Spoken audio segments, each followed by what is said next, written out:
दोस्तों, यही वो पानीपत की युद्ध भूमि है जहां एक जीत लगभग तय हो चुकी थी और हार नामुमकिन लग रही थी। यही वो पल था जब हेमू मुगलों की सेना को रौंदते हुए जीत के बस एक कदम दूर था। लेकिन तभी एक ऐसा तीर चला जो सीधे उसकी आंख में जा धंसा और पूरा खेल पल भर में पलट गया। एक तीर जिसने सिर्फ एक राजा को नहीं गिराया बल्कि भारत के इतिहास की दिशा ही बदल दी। आखिर उस दिन ऐसा क्या हुआ था जिसने जीत को हार में बदल दिया? पूरा वीडियो जरूर देखिए, क्योंकि आगे का सच आपको सोचने पर मजबूर कर देगा। इतिहास हमेशा विजेताओं द्वारा लिखा जाता है, लेकिन कभी कभी इतिहास के पन्नों में कुछ ऐसे क्षण दर्ज हो जाते हैं जहां जीत और हार के बीच का फासला सिर्फ एक पल, एक घटना या सिर्फ एक तीर का होता है। 5 नवंबर 1556 के दिन पानीपत का ऐतिहासिक मैदान के रणभूमि में खून की नदियां बह रही थीं। एक तरफ 13 साल का मुगल बादशाह अकबर और उसका खूंखार संरक्षक बैरम खान था, और दूसरी तरफ था भारत का अंतिम हिंदू सम्राट हेमचंद्र विक्रमादित्य, जिसे दुनिया हेमू के नाम से जानती है। हेमू अपनी विशाल सेना और 1500 बख्तरबंद हाथियों के साथ मुगलों की सेना को गाजर मूली की तरह काट रहा था। मुगलों का बायां और दायां मोर्चा पूरी तरह से तहस नहस हो चुका था। अकबर और बैरम खान युद्ध के मैदान से 8 मील दूर खड़े अपनी हार का खौफनाक मंजर देख रहे थे। भारत से मुगलों का हमेशा के लिए सफाया होने ही वाला था। हेमू अपनी जिंदगी की लगातार 23वीं जीत के बिल्कुल मुहाने पर खड़ा था, लेकिन तभी आसमान को चीरता हुआ एक मुगल तीर सनसनाता हुआ आया और सीधे हेमू की आंख में जा घुसा। वह अजेय योद्धा अपने हाथी के हौदे में गिर पड़ा और उसी एक पल में उसी एक तीर ने भारत का मुकद्दर मुगलों के हाथों में सौंप दिया। आज हम उसी योद्धा की उस अनकही और रोंगटे खड़े कर देने वाली कहानी के पन्नों को पलटेंगे, जिसने एक साधारण नमक व्यापारी से उठकर दिल्ली के तख्त पर कब्जा किया था। ये कहानी है शौर्य की, राजनीति की और उस क्रूर नियति की जिसने सिर्फ एक तीर से भारत का इतिहास बदल कर रख दिया। इस महासंग्राम की गहराई को समझने के लिए हमें उस समय के भारत के माहौल को समझना होगा। 16वीं सदी का भारत किसी सुलगते हुए ज्वालामुखी से कम नहीं था। 1526 ईस्वी में इसी पानीपत के मैदान में बाबर ने इब्राहिम लोदी को हराकर मुगल साम्राज्य की नींव रखी थी। लेकिन मुगलों का यह साम्राज्य अभी अपनी जड़ें जमा ही रहा था कि 1540 में अफगान शासक शेर शाह सूरी ने बाबर के बेटे हुमायूं को बुरी तरह हराकर भारत से बाहर खदेड़ दिया। शेर शाह सूरी ने एक बेहद मजबूत सूर साम्राज्य की स्थापना की, लेकिन 1545 में शेर शाह की एक दुर्घटना में मौत हो गई। उसके बाद उसका बेटा इस्लाम शाह सूरी गद्दी पर बैठा, जिसने 1554 तक राज किया। जब तक इस्लाम शाह जिंदा रहा उसने साम्राज्य को बांध कर रखा, लेकिन उसकी मृत्यु के बाद सूर साम्राज्य ताश के पत्तों की तरह बिखरने लगा। हर अफगान सूबेदार खुद को राजा समझने लगा था। इसी राजनीतिक उथल पुथल और अफगानों की आपसी लड़ाई का फायदा उठाकर 15 सालों तक दर दर की ठोकरें खाने वाला मुगल बादशाह हुमायूं 1555 में वापस लौटा और उसने सरहिंद के युद्ध में सूर्य सेना को हराकर दिल्ली और आगरा पर फिर से मुगल परचम फहरा दिया। लेकिन नियति का खेल देखिए, हुमायूं अपनी इस जीत का जश्न ठीक से मना भी नहीं पाया था कि 24 जनवरी 1556 को दिल्ली के पुराना किला स्थित अपने पुस्तकालय शेर मंडल की सीढ़ियों से उतरते समय उसका पैर फिसल गया। बुरी तरह घायल हुमायूं ने 27 जनवरी 1556 को दम तोड़ दिया। हुमायूं की मौत की खबर ने मुगल खेमे में भूचाल ला दिया।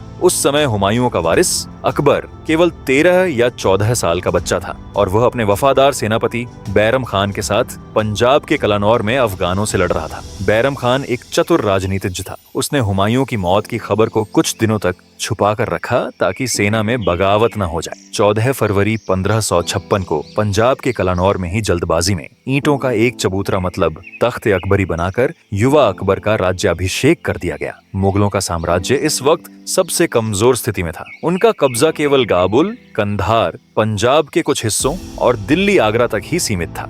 और ठीक इसी समय मुगलों की इस कमजोरी का फायदा उठाने के लिए एक ऐसा तूफान दिल्ली की तरफ बढ़ रहा था जिसके नाम मात्र से मुगल और अफगान सरदार कांपते थे। वह तूफान था हेमू। हेमू का उदय भारतीय इतिहास में सामाजिक गतिशीलता की सबसे आश्चर्यजनक कहानियों में से एक है। उस दौर में सत्ता और सेनापति का पद सिर्फ उन लोगों को मिलता था जो शाही खून वाले होते थे या किसी बड़े राजघराने से ताल्लुक रखते थे। लेकिन हेमू की कहानी बिल्कुल अलग थी। हेमू का जन्म 1501 ईस्वी में राजस्थान के अलवर जिले के एक छोटे से गांव माचेरी में एक ढूसर ब्राह्मण परिवार में हुआ था। उनके पिता का नाम राय पूरण दास था, जो एक पुरोहित थे और धार्मिक कर्मकांड करवाते थे। लेकिन मुगलों और विदेशी आक्रांताओं के धार्मिक अत्याचारों के कारण यह परिवार माचेरी छोड़कर हरियाणा के रेवाड़ी स्थित कुतुबपुर गांव में आकर बस गया। परिवार की आर्थिक स्थिति बेहद खराब थी। युवा हेमू ने बचपन में ही घर चलाने के लिए बाजार में एक साधारण व्यापारी के रूप में काम करना शुरू कर दिया। रेवाड़ी उस समय ईरान और इराक से दिल्ली जाने वाले बड़े व्यापारियों का मुख्य मार्ग हुआ करता था। हेमू ने शेर शाह सूरी की सेना को अनाज और सॉल्ट पीटर की आपूर्ति का काम शुरू किया। यह सॉल्ट पीटर कोई आम चीज नहीं थी, यह बारूद बनाने का मुख्य घटक था। एक व्यापारी के रूप में हेमू ने बारूद की प्रकृति, सेना की रसद और सप्लाई चेन के पूरे तंत्र को बहुत गहराई से समझ लिया था। उनका यही व्यावहारिक ज्ञान आगे चलकर उन्हें एक महान सैन्य रणनीतिकार बनाने वाला था। हेमू की ईमानदारी, चतुराई और काम करने की गति ने शेर शाह सूरी के बेटे इस्लाम शाह सूरी का ध्यान अपनी ओर खींचा। इस्लाम शाह एक ऐसा शासक था जो योग्यता का सम्मान करता था। उसने हेमू को दिल्ली के बाजार का अधीक्षक मतलब शहन्नाए बाजार नियुक्त कर दिया। जैसे जैसे समय बीता, हेमू ने अपनी काबिलियत साबित की। इस्लाम शाह राज्य और सेना के मामलों में हेमू से सलाह लेने लगा। जल्द ही हेमू को दरोगा ए डाक चौकी यानी खुफिया विभाग और डाक सेवा का प्रमुख बना दिया गया। एक साधारण नमक और बारूद बेचने वाला व्यापारी अब दिल्ली सल्तनत का एक उच्च अधिकारी बन चुका था। फिर 1554 ईस्वी में इस्लाम शाह सूरी की मृत्यु हो गई। उसके 12 साल के बेटे फिरोज खान को उसके ही मामा आदिल शाह सूरी ने मौत के घाट उतार दिया और खुद गद्दी पर बैठ गया। आदिल शाह एक अयोग्य, शराबी और भोग विलासी शासक था जिसे राजकाज की कोई समझ नहीं थी। आदिल शाह के राजा बनते ही पूरे सूअर साम्राज्य में बगावत की आग भड़क उठी। हर ताकतवर अफगान सूबेदार ने खुद को स्वतंत्र घोषित करना शुरू कर दिया। ऐसे संकट के समय में आदिल शाह ने अपना सारा राजकाज और सत्ता हेमू के हाथों में सौंप दी और उन्हें अपना वजीर और अफगान सेना का कमांडर इन चीफ बना दिया। अब हेमू के कंधों पर एक बिखरते हुए साम्राज्य को बचाने की जिम्मेदारी थी और यहीं से शुरू हुआ हेमू का वह विजय अभियान, जिसने उन्हें उस समय का सबसे खूंखार और अजेय सेनापति बना दिया। हेमू ने पंजाब से लेकर बंगाल तक विद्रोहियों को कुचलने के लिए लगातार सैन्य अभियान चलाए। उनके नेतृत्व में सूर सेना ने अभूतपूर्व सफलताएं हासिल की। हेमू ने एक दो नहीं बल्कि लगातार 22 युद्ध लड़े और सभी 22 युद्धों में विजय प्राप्त की। उनका यह रिकॉर्ड मध्यकालीन भारत के इतिहास में अद्वितीय है। उनकी सेना में मुख्य रूप से अफगान और राजपूत सैनिक थे जो हेमू के नेतृत्व पर जान छिड़कते थे। हेमू महल में बैठकर आदेश देने वाले सेनापति नहीं थे। वे युद्ध के मैदान में अपनी सेना के बिल्कुल आगे खड़े होकर लड़ते थे। उनकी इसी निडरता और लॉजिस्टिक आधारित रणनीति ने उन्हें 22 युद्धों का अजेय विजेता बना दिया था। जब जनवरी 1556 में हुमायूं की मौत हुई, तब हेमू बंगाल में मोहम्मद शाह के विद्रोह को कुचल रहे थे। मुगलों की कमजोरी और अकबर के नाबालिग होने की खबर मिलते ही हेमू समझ गए कि यही वह सही वक्त है जब भारत को विदेशियों यानी मुगलों से मुक्त कराकर दिल्ली पर कब्जा किया जा सकता है। हेमू ने अपने अफगान सरदारों को दिल्ली फतह करने का संकल्प सुनाया और बंगाल से एक विशाल सेना के साथ उत्तर की ओर एक तूफानी कूच शुरू किया। उनका खौफ इतना था कि उनके पहुंचने से पहले ही मुगल सेनाओं के हौसले पस्त हो गए। हेमू ने बिना कोई खास प्रतिरोध झेले बयाना, इटावा, भरथना, बिधूना, लखना, संभल, कालपी और नारनौल पर कब्जा कर लिया। जब हेमू की सेना आगरा पहुंची तो वहां का Mughal governor Iskander Khan Uzbek इतना खौफजदा हो गया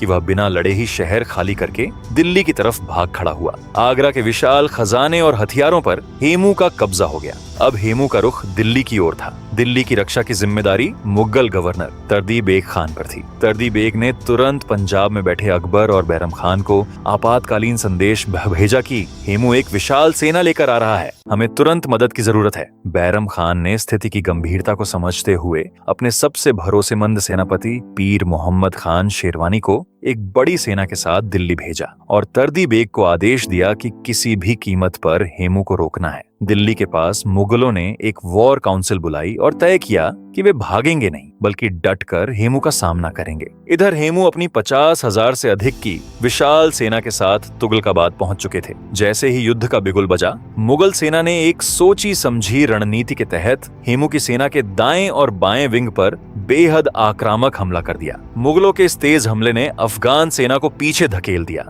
इस शुरुआती बढ़त को देखकर मुगल सेनापतियों को लगा कि उन्होंने युद्ध जीत लिया है। उत्साह में आकर मुगल सैनिकों ने अपनी फॉर्मेशन तोड़ दी और हेमू के खेमे में लूटपाट मचाने लगे। लेकिन मुगल ये भूल गए थे कि वे 22 युद्धों के अजय विजेता से लड़ रहे हैं। हेमू ने जानबूझकर अपनी सेना का मुख्य हिस्सा कमजोर दिखाया था। जैसे ही मुगलों ने अपनी व्यूहरचना तोड़ी, हेमू ने अपनी रिजर्व फोर्स, जिसमें 300 सबसे खूंखार और विशालकाय युद्धक हाथी और चुनिंदा घुड़सवार शामिल थे, उसके साथ मुगलों के मध्य भाग पर सीधा और प्रचंड धावा बोल दिया। हाथियों की भयानक चिंगाड़ और उनके पैरों तले कुचले जाते मुगल सैनिकों के खून से मैदान लाल हो गया। यह अचानक हुआ पलटवार इतना भयानक था कि तर्दी बेग खान और पीर मोहम्मद खान जैसे मुगल सेनापतियों के होश उड़ गए। अपने प्राण बचाने के लिए वे युद्ध का मैदान छोड़कर भाग खड़े हुए। जब मुगलों के दाएं और बाएं विंग के सैनिक लूटपाट करके वापस लौटे तो उन्होंने देखा कि उनका सेनापति भाग चुका है और युद्ध हार चुके हैं। बिना किसी आगे की लड़ाई के मुगल सेना तितर बितर हो गई। इस युद्ध में लगभग 3000 मुगल सैनिक मारे गए। हेमू ने मुगलों को गाजर मूली की तरह काटकर दिल्ली पर फतह हासिल कर ली। बाद में जब तर्दी बेग भागकर पंजाब पहुंचा तो बैरम खान ने उसकी कायरता के जुर्म में उसका सिर धड़ से अलग करवा दिया। तुगलकाबाद की इस शानदार जीत के बाद हेमू ने वह किया जिसने भारतीय इतिहास की धारा को एक नया मोड़ दे दिया। उन्होंने आदिल शाह सूरी के नाम पर दिल्ली की सत्ता चलाने से साफ इनकार कर दिया। उन्हें एहसास हो गया था कि मुगलों और अफगानों की आपसी लड़ाई में भारत को एक मजबूत स्वदेशी नेतृत्व की जरूरत है। 7 अक्टूबर 1556 को दिल्ली के उसी ऐतिहासिक पुराना किला में जहां कभी पांडवों का इंद्रप्रस्थ हुआ करता था, हेमू ने पूरे हिंदू वैदिक रीति रिवाजों, मंत्रोच्चार और शाही ठाठ बाट के साथ अपना राज्याभिषेक करवाया। इस भव्य समारोह में हजारों मेहमानों, अफगान सरदारों, राजपूत सेनापतियों और विद्वान पंडितों ने हिस्सा लिया। हेमू ने शाही वस्त्र धारण किए और अपने ऊपर शाही छत्र उठवाकर सम्राट हेमचंद्र विक्रमादित्य की ऐतिहासिक उपाधि ग्रहण की। भारत के प्राचीन इतिहास में विक्रमादित्य मतलब सूर्य के समान तेज वाला की उपाधि न्याय और शक्ति का प्रतीक मानी जाती थी। ये कोई साधारण घटना नहीं थी। दिल्ली सल्तनत की स्थापना के बाद से पूरे 350 वर्षों से अधिक के इस्लामी मतलब तुर्क, अफगान और मुगल शासन के बाद यह पहला मौका था जब कोई हिंदू दिल्ली के सिंहासन पर बैठा था। अपने छोटे से शासनकाल लगभग 1 महीने में सम्राट हेमचंद्र विक्रमादित्य ने अभूतपूर्व प्रशासनिक सुधार किए। उन्होंने एक संप्रभु शासक के रूप में अपने नाम के सिक्के ढलवाए। पूरे राज्य में गौ हत्या पर पूर्ण प्रतिबंध लगा दिया। भ्रष्ट अधिकारियों को तुरंत बर्खास्त किया और जमाखोरी व कालाबाजारी करने वालों के खिलाफ सख्त सजा का प्रावधान किया। अपनी सेना में बिना किसी अफगान को हटाए योग्यता के आधार पर नए हिंदू और राजपूत सेनापतियों की नियुक्ति की। जैसे अपने भाई जुझारू राय को अजमेर का गवर्नर और भतीजे रम्या को सेनापति बनाया। हेमू ने साबित कर दिया कि एक साधारण बनिया परिवार में जन्म लेने वाला व्यक्ति भी अपनी तलवार और बुद्धि के दम पर देश का सम्राट बन सकता है। लेकिन हेमू के दिल्ली और आगरा पर कब्जे की खबर जब पंजाब में अकबर और बैरम खान तक पहुंची तो मुगल खेमे में मौत का सन्नाटा छा गया। मुगलों को लगा कि अब उनका भारत से बोरिया बिस्तर बंध चुका है। कई बड़े मुगल सेनापतियों ने बैरम खान को सलाह दी कि हेमू की 1 लाख से ज्यादा की सेना और उसके खौफनाक हाथियों का सामना करना आत्महत्या के बराबर होगा, इसीलिए हमें तुरंत काबुल वापस लौट जाना चाहिए। लेकिन मुगल सत्ता का असली मस्तिष्क बैरम खान जानता था कि अगर आज मुगल पीछे हटे तो वे हिंदुस्तान की जमीन पर दोबारा कभी कदम नहीं रख पाएंगे। उसने 13 वर्षीय अकबर को समझाया और सेनापतियों का कत्ल करने की धमकी देकर सेना को दिल्ली की तरफ कूच करने का आदेश दिया। पानीपत पहुंचने से ठीक पहले भाग्य ने मुगलों का साथ दिया और हेमू के साथ एक ऐसी दुर्भाग्यपूर्ण घटना हुई जिसने युद्ध का संतुलन बिगाड़ दिया। हेमू का भारी तोपखाना मुख्य सेना से काफी आगे चल रहा था और उसकी सुरक्षा के लिए बहुत कम सैनिक तैनात थे। रास्ते में मुगल सेनापति अली कुल्ली खान शैबानी अपनी 10,000 की घुड़सवार सेना के साथ गश्त कर रहा था। उसकी नजर अचानक हेमू के तोपखाने पर पड़ी। अली कुल्ली खान ने तुरंत हमला कर दिया। अफगान रक्षक सैनिक इतने कमजोर थे कि वे तोपें वहीं छोड़कर मैदान से भाग गए। मुगलों ने बिना कोई बड़ी लड़ाई लड़े हेमू के पूरे तोपखाने पर कब्जा कर लिया। 16वीं सदी के युद्धों में तोपें हार और जीत तय करती थीं। अपनी सारी तोपें खो देना हेमू के लिए एक विनाशकारी झटका था, लेकिन फिर भी सम्राट विक्रमादित्य के हौसले पस्त नहीं हुए। उन्हें अपने अपने 1500 बख्तरबंद हाथियों और 30,000 खूंखार घुड़सवारों पर पूरा भरोसा था। फिर 5 नवंबर 1556 का समय आया, हरियाणा का पानीपत का मैदान। यह वही जगह थी जहां 30 साल पहले अकबर के दादा बाबर ने मुगल सल्तनत की नींव रखी थी। आज उसी मैदान पर यह तय होना था कि वह नींव उखड़ेगी या हमेशा के लिए मजबूत हो जाएगी। मैदान में दोनों सेनाएं आमने सामने थीं। आइए देखते हैं इस महासंग्राम में दोनों सेनाओं की ताकत क्या थी। हेमू के पास लगभग 30,000 अति अनुभवी घुड़सवार सैनिक थे, जिनमें राजपूत और अफगान योद्धा शामिल थे। वहीं मुगल सेना के पास सिर्फ 10,000 घुड़सवार थे और लगभग 5,000 सैनिक रिजर्व में रखे गए थे। हेमू की सबसे बड़ी ताकत थी उसके 1,500 विशालकाय बख्तरबंद युद्ध हाथी, जो युद्ध का रुख बदलने की क्षमता रखते थे। इसके विपरीत मुगल सेना के पास कोई विशेष हाथी सेना नहीं थी। हेमू के लिए सबसे बड़ा दुर्भाग्य यह था कि उसका तोपखाना शून्य था, क्योंकि इसे पहले ही मुगलों द्वारा लूट लिया गया था। दूसरी तरफ मुगल सेना के पास मजबूत तोपखाना था, जिसमें उनका खुद का और हेमू से छीना गया तोपखाना शामिल था। हेमू स्वयं युद्ध के मैदान में अग्रिम मोर्चे पर थे। अपने प्रसिद्ध हाथी हवाई पर सवार होकर सेना का नेतृत्व कर रहे थे, जबकि अकबर और बैरम खान युद्ध भूमि से लगभग 8 मील दूर सुरक्षित स्थान पर रहकर युद्ध का संचालन कर रहे थे। मुगल सेना ने अपनी पारंपरिक फॉर्मेशन बनाई थी, लेकिन मुगलों के हौसले पस्त थे, क्योंकि उनके सामने हेमू के 1500 युद्धक हाथियों की एक ऐसी अभेद्य दीवार खड़ी थी जिसे भेदना नामुमकिन लग रहा था। इन हाथियों को सिर से लेकर पैर तक भारी लोहे की प्लेटों से ढका गया था। बाद के मुगल काल में बने एक हाथी के बख्तरबंद का वजन लगभग 260 पाउंड यानी 118 किलो और उसमें 5,840 लोहे की प्लेटें होती थीं। इससे अंदाजा लगाया जा सकता है कि हेमू के हाथी कितने सुरक्षित और खूंखार रहे होंगे। हाथियों की पीठ पर क्रॉसबो और बंदूकें लिए सैनिक बैठे थे। अकबर सिर्फ 13-14 साल का बच्चा था। बैरम खान ने उसे युद्ध के मैदान में उतारने का जोखिम नहीं लिया। उसने अकबर के साथ 5,000 सबसे वफादार सैनिकों को रखा और युद्ध भूमि से 8 मील दूर एक सुरक्षित जगह पर डेरा डाल दिया, ताकि अगर मुगल हार जाएं तो वे अकबर को लेकर सीधे काबुल भाग सकें। वहीं दूसरी ओर 55 वर्षीय हेमू अपनी सेना के बिल्कुल बीचों बीच अपने सबसे ऊंचे और विशालकाय हाथी हवाई पर सवार थे। जैसे ही सूरज निकला, युद्ध का बिगुल बज उठा। हेमू ने बिना कोई समय गंवाए मुगलों पर एक प्रलयंकारी आक्रमण कर दिया। हेमू के भतीजे रम्या और अफगान सरदार शादी खान काकड़ ने मुगलों के दोनों किनारों पर भयानक हमला किया। हेमू के 1500 हाथियों ने जब एक साथ दौड़ लगाई तो जमीन कांपने लगी। हाथियों ने मुगल घुड़सवारों को अपनी सूंड में लपेटकर फेंकना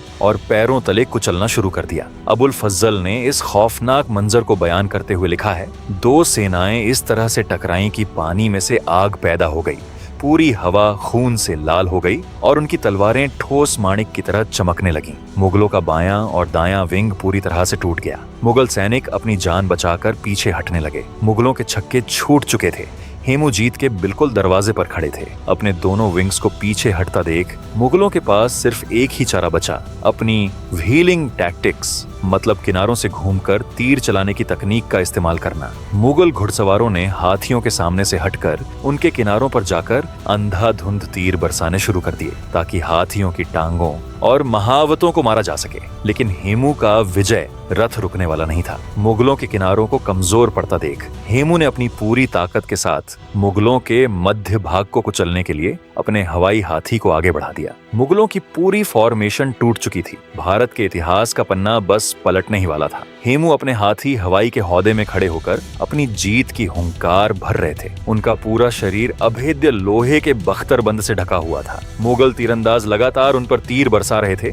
लेकिन कोई भी हथियार उनके कवच को भेद नहीं पा रहा था। मुगलों का खात्मा तय हो चुका था। 22 युद्ध जीत चुका यह सम्राट अपनी 23वीं जीत का परचम लहराने ही वाला था कि तभी किस्मत ने मुगलों का साथ दिया। भीड़ में से हवा को चीरता हुआ एक मुगल तीर सनसनाता हुआ आया। यह तीर किसी ने निशाना लगाकर नहीं मारा था। ये बस अंधेरे में चलाया गया एक तीर था, जो हेमू की खुली हुई आंख में सीधे जाकर घुस गया। तीर का घाव इतना गहरा और दर्दनाक था कि वह हेमू के सिर के अंदर तक चला गया। एक पल में युद्ध का शोर थम सा गया। दर्द से तड़पते हुए सम्राट हेमचंद्र विक्रमादित्य अपने हाथी के हौदे में बेहोश होकर गिर पड़े। किसी भी सेना के लिए उसके सेनापति का आंखों से ओझल हो जाना सबसे बड़ा खौफ होता है। जैसे ही हेमू की 30,000 की सेना ने देखा कि उनका अजेय लीडर हाथी पर नहीं है, पूरी सेना में भयानक भगदड़ मच गई। जो अफगान और राजपूत सैनिक कुछ मिनटों पहले मुगलों को काट रहे थे, वे अचानक अपनी फॉर्मेशन तोड़कर मैदान से भागने लगे। एक तीर ने जीती हुई बाजी को हार में बदल दिया था। मुगलों ने इस भगदड़ का फायदा उठाया और भागते हुए सैनिकों का कत्लेआम शुरू कर दिया। कुछ ही घंटों में पानीपत के मैदान में 5,000 से ज्यादा लाशें बिछ गईं। मुगलों ने वह युद्ध जीत लिया था जिसे वे हार चुके थे। भारत का इतिहास अब हमेशा के लिए मुगलों के हाथों में जा चुका था। युद्ध के मैदान में खून से लथपथ बेहोश हेमू को मुगल सेनापति शाह कुल्ली खान मेहरम ने खोज निकाला। हेमू के हाथी हवाई को कब्जे में लेकर अर्धमृत हेमू को 8 मील दूर मुगल शिविर में लाया गया, जहां अकबर और बैरम खान जीत का इंतजार कर रहे थे। यहीं पर इतिहास का वह पन्ना आता है जिसे लेकर मुगल इतिहासकारों और अन्य लेखकों में गहरा विवाद है। आखिर उस महान हिंदू सम्राट का सिर धड़ से किसने अलग किया? इसमें 2 अलग अलग ऐतिहासिक दावे हैं, जिसमें पहला मुगल वर्जन जिसमें अबुल फज्जल और बदायूनी है। अकबर के दरबारी इतिहासकार अबुल फज्जल ने अकबरनामा में लिखा है कि बैरम खान ने 13 वर्षीय अकबर को तलवार दी और कहा कि इस काफिर का सिर काटकर गाजी की उपाधि प्राप्त करो। लेकिन अबुल फज्जल के अनुसार अकबर ने यह कहकर मना कर दिया कि वह किसी बेहोश और मरणासन्न व्यक्ति पर वार नहीं करेगा। इस बात से चिढ़कर बैरम खान ने अपनी तलवार निकाली और खुद हेमू का सिर काट दिया। कट्टर मुगल इतिहासकार बदायूनी भी लिखते हैं कि बैरम खान ने इसे धर्म युद्ध मानते हुए पहला वार किया और फिर बाकी सैनिकों ने हेमू के टुकड़े कर दिए। लेकिन दूसरा है अफगान और विदेशी वर्जन। क्या अबुल फजल सच बोल रहा था? इतिहासकार विंसेंट ए स्मिथ का मानना है कि अकबर को महान और दयालु दिखाने के लिए यह कहानी दरबारी चापलूसों द्वारा घड़ी गई थी। 50 साल बाद लिखे गए अफगान इतिहासकार अहमद यादगार के वृत्तांत और 1620 में भारत आए डच यात्री पीटर वैन डेन ब्रोक के अनुसार बैरम खान के उकसाने पर युवा अकबर ने ही अपनी तलवार से हेमू पर प्रहार किया था। क्रिस्टीज ऑक्शन में रखी गई 18वीं सदी की एक पेंटिंग में तो अकबर को हाथी पर बैठकर हेमू के सिर को कुचलते हुए दिखाया गया है। सच चाहे जो भी हो, लेकिन उस दिन पानीपत की जमीन ने भारत के एक अजेय और स्वाभिमानी सम्राट को बेहद क्रूरता के साथ दम तोड़ते हुए देखा। हेमू की मौत के साथ ही अकबर ने गाजीवाज की उपाधि धारण कर ली। हेमू की मौत के बाद मुगलों की दरिंदगी और क्रूरता अपने चरम पर पहुंच गई। मुगलों ने हेमू के कटे हुए सिर को तुरंत काबुल भिजवा दिया ताकि उसे दिल्ली दरवाजे के बाहर लटकाकर अफगानों और विद्रोहियों में खौफ पैदा किया जा सके और हेमू के धड़ को दिल्ली लाया गया, जहां कुछ दिन पहले ही उनका राज्याभिषेक हुआ था और उसे पुराना किला के बाहर फांसी के तख्ते पर लटका दिया गया